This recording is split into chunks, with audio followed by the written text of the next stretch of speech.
যতবার আপনি আমি গুনার কোনো কাজ করছি ততবার একটু খেয়াল করছেন, করার আগে মনেটা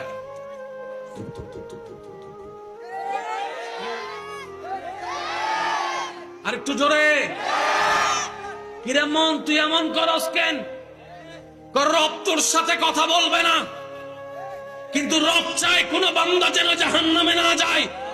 তাই গুনাহ করার সময় রব অন্তরের মধ্যে সে হার্টবিট বাড়িয়ে দিয়ে সংকেত দিয়ে দেয়, বান্দারে কাজটা করিস না, কাজটা করিস না, কাজটা করিস না।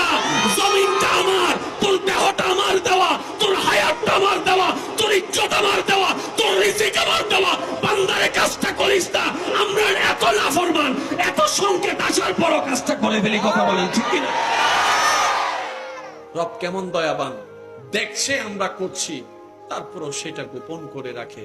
যখন আপনি আমি মনে মনে বলি কেউ যেন না দেখে, কেউ যেন না দেখে, কেউ যেন না দেখে, কেউ যেন না দেখে, সেই মনের আওয়াজটা পর্যন্ত রব শুনে, সেই মনের চিৎকারটা পর্যন্ত রব শুনে।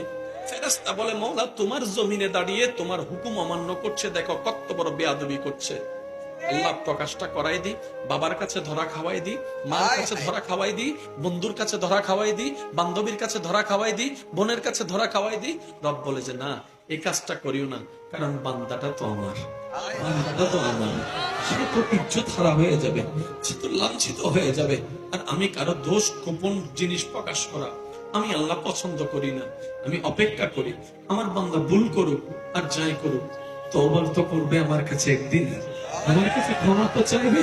আমি ওই সময়ের অপেক্ষা করে আছি, কোন দিন সেই দিন হবে আমার বান্দা নিজের সব ভুল বুঝতে পারবে, মাথাটা ঝুঁকাই দিবে নামাজের সিজদার মধ্যে, দুই চোখের পানি ছেড়ে ছেড়ে বলবে, মওলা তুমি ছাড়া আমার কেউ নাই, তুমি ছাড়া আমার কেউ নাই, তুমি ছাড়া আমার কেউ নাই।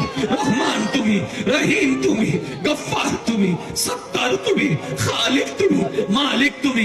মওলা তোমার কাছে না চাইলে কার কাছে চাইবো? ও মওলা তুমি তো দয়াবান, তুমি তো ক্ষমাকারী। রব বলে, কখন আমার বান্দা মায়া নিয়ে একবার আমাকে বলবে ইয়া রহমান মাফ করে দাও, আমি রব সেটার অপেক্ষা করছি। দিনটা যখনই আসবে আমার বান্দা তওবা করতে দেরি, আমি ক্ষমা করতে দেরি করব না। বলে সুবহানাল্লাহ।